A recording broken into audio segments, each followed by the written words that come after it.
اعوذ باللہ من الشیطان الرجیم بسم اللہ الرحمن الرحیم۔ السلام علیکم ناظرین۔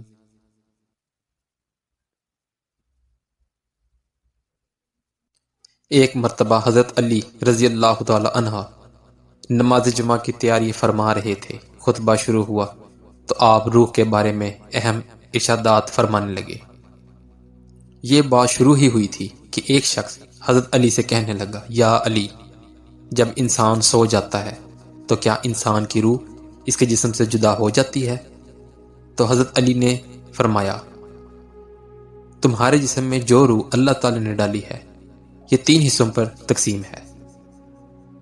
پہلا حصہ انسانی جسم میں رہتا ہے، دوسرا حصہ انسان کے وجود سے باہر یعنی برزخ میں اپنے آپ کو دیکھ رہا ہوتا ہے، جبکہ روح کا تیسرا حصہ انسان کے جسم سے جدا ہو جاتا ہے۔ وہ تب جدا ہوتا ہے جب انسان سو جاتا ہے۔ لہٰذا اگر وہ انسان نیکوکار ہے، اللہ تعالیٰ کا فرما برداری کرتا ہے، تو جب روح جسم سے جدا ہوتی ہے تو ایسے عالم میں جاتی ہے جہاں پر اللہ تعالیٰ نے جنات اور انسانی روحوں کے مابین ایک رستہ بنایا ہوتا ہے۔ یہ روح جب وہاں پہنچ جاتی ہے تو انسان کو خواب نظر آنے لگتے ہیں۔ وہاں اس روح کو جو آگے دنیا میں پیش ہونے جا رہا ہوتا ہے خواب میں نظر آنا شروع ہو جاتے ہیں۔ اگر انسان گناہ گار ہے، اللہ تعالیٰ کا نافرمان ہے، وہ لوگوں پر ظلم کرتا ہے، اللہ تعالیٰ کے بتائے ہوئے رستے پر نہیں چلتا، تو اس کی روح جسم میں قید ہو کر رہ جاتی ہے اور خواب میں کچھ نظر نہیں آتا۔ اگر انسان نیک ہے، اللہ تعالیٰ کا فرما بردار ہے، تو اللہ تعالیٰ اسے علم عطا کرتا ہے۔ اس علم میں ایسی طاقت ہے کہ اگر انسان جب چاہے جہاں مرضی جا سکتا ہے اور اپنے تصور میں کسی بھی حالت میں اس کو دیکھ سکتا ہے۔ یہ تبھی ممکن ہوتا ہے جب انسان اللہ تعالیٰ کے قریب رہتا ہے، اس کی اطاعت کرتا ہے، اس کے حکم کو بجا لاتا ہے۔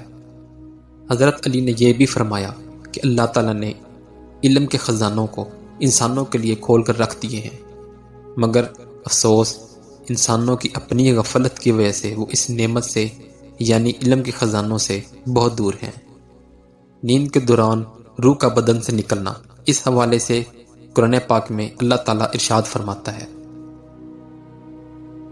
اللہ تعالیٰ جانوں کو ان کی موت کے وقت قبض کر لیتا ہے، اور ان جانوں کو موت نہیں آئی، ان کی نیند کی حالت میں ان کو روک لیتا ہے جن پر موت کا حکم صادر ہو چکا ہے، اور دوسری جانوں کو مقرر وقت تک چھوڑے رکھتا ہے۔ بے شک اس میں ان لوگوں کے لیے نشانیاں ہیں جو غور و فکر کرتے ہیں۔ روح کی 2 قسمیں ہیں، نمبر 1 حیوانی، نمبر 2 سیرانی۔ حیوانی وہ ہیں جو نیند کی حالت میں بھی موجود رہتی ہیں، اس لیے انسان زندہ رہتا ہے۔ اگر یہ چلی جائے تو انسان مر جاتا ہے، جس سے رابطہ ختم ہو جاتا ہے۔ حیوانی وہ ہے جو نیند کی حالت میں بھی موجود رہتی ہے، اس لیے انسان زندہ رہتا ہے۔ اگر یہ چلی جائے تو انسان مر جاتا ہے اور جسم سے رابطہ ختم ہو جاتا ہے۔ دوسری روح کی قسم ہے سیرانی، یعنی نیند کے وقت نکل جاتی ہے اور سیر کرتی ہے۔ جب انسان خواب میں جو کچھ دیکھتا ہے وہ اپنی روح کی مدد سے دیکھتا ہے جو گھومتی پھرتی رہتی ہے۔ انسان جب نیند سے بیدار ہوتا ہے تو یہ روح بھی واپس آ جاتی ہے۔ بے شک اللہ تعالیٰ ہر چیز پر قادر ہے، اور روح بھی مخلوقات کی طرح ایک مخلوق ہے۔ ایسی مزید ویڈیوز دیکھنے کے لیے ہمارے چینل کو لائک اور سبسکرائب کریں۔ اپنا بہت سا خیال رکھیے گا۔ اللہ حافظ۔